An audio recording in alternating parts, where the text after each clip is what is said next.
While we're out here, gets working on changing the oil in his Jeep. And I am working on not something you come across very often, which is the steering for the,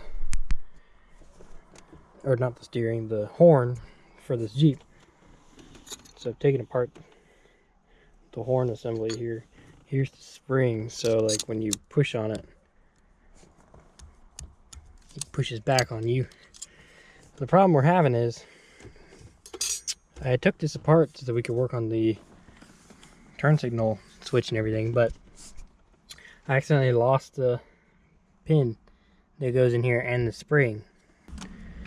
So what I've got here is we still have the plastic, well, maybe not. There we go. We still have this plastic piece, which is kind of the sleeve for the cylinder that goes down there. I guess it helps slide it up and down. So what we need to do is find a piece of metal that will fit through here easily, and then cut it to length. And then I've got a mechanical pencil. Got a mechanical pencil that I took the spring out of, and it fits in there just perfect to make sure that it's continuously pushing on the metal plate here. I don't know if you can see it, but you can kind of see where it used to sit right there. So gotta go find something that'll fit in this hole nicely and then see what we come up with.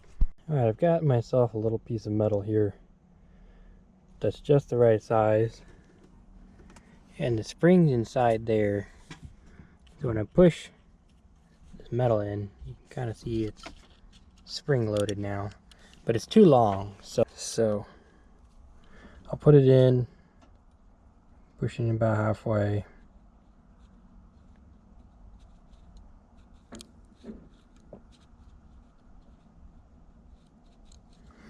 Alright, and there's a little nick here. I'm going to use that for a reference, and I'm going to cut off just this much. I've got the piece cut down, got the spring in there, so now if I put it in there, you can kind of see that I can push it now and it springs back. We'll place the collar in first.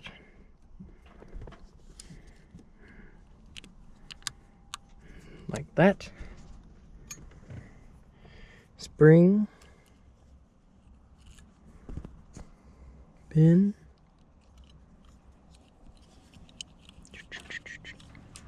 okay, and then our spring plate.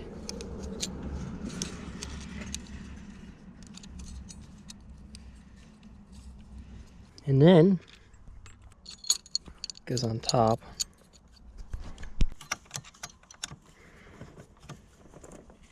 All right, there. Now when we push down on this, the horn should work. Put our button on.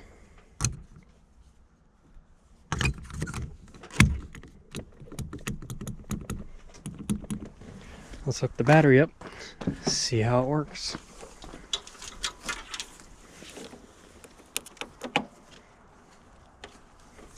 Ready for a horn kit?